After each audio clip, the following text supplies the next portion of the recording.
Hey, good morning, friends. It's great to be with you this Monday morning. Grab your hot coffee or tea. Let's get into God's Word together. Today, we're going to be in Genesis chapter 14, picking up the story in verse 1. And I just want to encourage you this morning as we're diving in, we're going to take a look at how Abraham rescues his nephew Lot. We're going to see how important Abram was in this region at the time, and we're going to get to see how the hand of God protects and takes care of those that he loves, which is really the moral of the story today. So I want to encourage as we're diving in this morning to just be remembering how this is a reflection of how God is going to take care of you. So no matter what you're facing this morning, pardon me, as you're heading off to work, as you're heading off to school this morning, you can know that God has you, He's going before you, and He is going to take care of you. So here we go. Let's dive into Genesis 14, starting in verse 1. It says, about this time, war broke out in the region. King Amphil of Babylonia, King Erosh of Eleazar, King Kedorlaomer of Elam, and King Tidal of Goim fought against the king of Berea of Sodom, King Bersha of Gomorrah, King Shenib of Admah, and King Shemedber of Zebulun, and the king of Bela, also called Zor. This second group of kings joined forces in the Siddim Valley, that is, the Valley of the Dead Sea. All right, so we see all of these kings are coming together. And one thing to think about when we're looking at history this far back, most kings were not kings like we tend to think of today. You know, we used to think of, if you've studied history, you know, the king of France or the king of England, and of large empires. Most of the kings in the day of Abram were really the kings of cities. So they would have these fortified cities that would be throughout the land. They would have walls around them generally, and the king there would represent the king of that city, as well as kind of the fields and the farmlands that were close to the city, close enough that if there was attacking enemies, all the people could flee into the city and find protection. So we weren't talking, you know, vast, states, if you will. We were talking more cities, but nonetheless, they would regularly go to war, trying to get more land, trying to take resources from one another. And because they were relatively small, it wasn't at all uncommon for kings to join together, to put their forces together and to make allies and to go to battle. So this is all taking place right there in the Valley of the Dead Sea, as we're going to see here in just a moment. So this is all happening in Israel. These various kingdoms are coming together and they're all going to war. It says for 12 years, they had been subject to King Kedorlaomer, but in the 13th year they rebelled against him. 1 year later, Kedorlaomer and his allies arrived and defeated the Rephites at Ashireth Kerim, the Zezites at Ham, the Emites at Shevath Kerathdim, and the Horites at Mount Seir, as far as El Paran and the edge of the wilderness. Then they turned back and came to En Meshpat, now called Kadesh, and conquered all the territory of the Amalekites, and also the Amorites living in Harazon Tamar.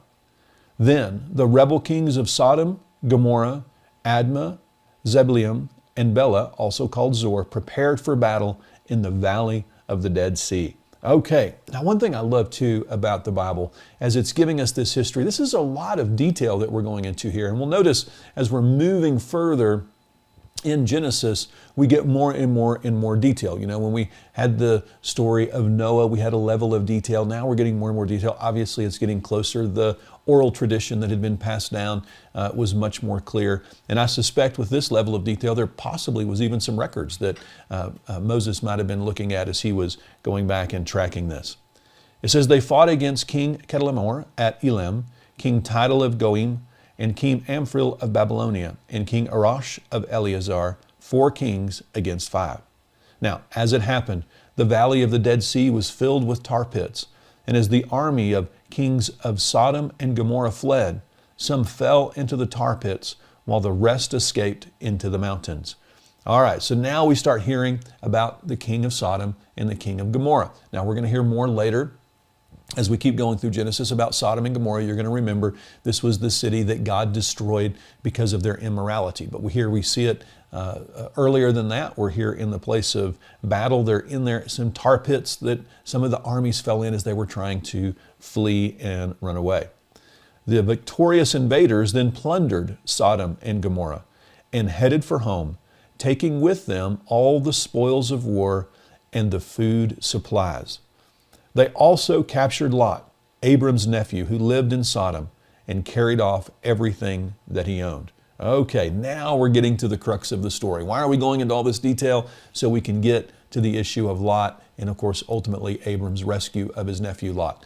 Now let's back up just a little bit and remember the history of what was happening here. Remember, earlier in the book of Genesis, we saw Abram and Lot. They were coming out of Egypt. They were there in the land. God was blessing both of their flocks. Their herdmen started fighting with each other. And so they sat down and said, well, let's divide up.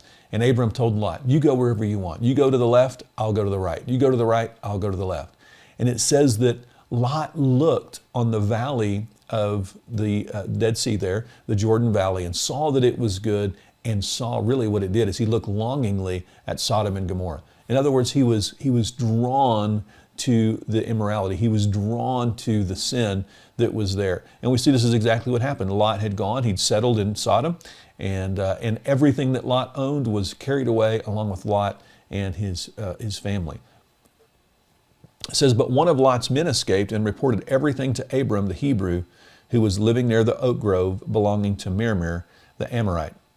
Mamre and his relatives, Eshcol and Aner, were Abram's allies. When Abram heard that his nephew Lot had been captured, he mobilized the 318 trained men who had been born into his household. Then he pursued Chedorlaomer's army until he caught up with them at Dan. All right, now Dan, in present-day Israel, Dan literally sits on just practically the border with Lebanon. It's just about as far north as you can go in that part of Israel and still, obviously still be in Israel, or you're going to end up in Lebanon. So Dan was a city that was there at the very, very, very top, way past the Sea of Galilee. Even today, it's about an hour's drive north of the Sea of Galilee. And so we see they were down at the Dead Sea. Now they've chased all the way up the Jordan Valley, through the land of Galilee, all the way to the very north end of Israel. So Abram and his 318 trained men. Now this is amazing on several levels. Number one, it's amazing that Abram was a powerful man, had his own army. And it says they were his trained men. These men were trained for battle. So Abram had his own army. He was, in a sense, a king all to himself, if you hear. But he knew he never proclaimed himself king. He never acted like a king, because for him, God was the king. And so he was just serving the Lord. And God had blessed him and took care of him. So he took 318 men. And we've got all these kings, right? We've got 5 kings fighting against 4 kings. And here Abram with his 318 men goes in and whips them all. He comes in and does this battle. One other little tidbit I want to share with you. The gate of Dan, there's a gate that was recently found. Archaeologists recently found it, and I want to share this picture with you. This was us back in December 14th, or December, that we got back on the 14th, but right around mid-December there. We were actually at Tel Dan, which is the ruins of the city of Dan. They found this gate. This gate is actually dated to the time of Abraham. So literally in this story in Genesis, 5,000 years ago, this is where part of this took place. Abram drove them all the way back to Dan and kept on all the way to Damascus. So here we go. There he divided his men and attacked during the night. Chedorlaomer's army fled, but Abram chased him as far as Hebeth and north of Damascus, which again is a long way away. So Abram's chasing him a very long way. Abram recovered all the goods that had been taken, and he brought back his nephew Lot with his possessions and all the women and other captives. And so that's where we get to our end today. I want to encourage you, if you just found us on Facebook, please like and follow Trinity Fellowship. That way you'll get updates every day when we go live. And if you're with us on the other platforms, please like, follow, and share. That way you can help spread the good news. We love you guys. Pray you have an amazing day. We love you. God bless.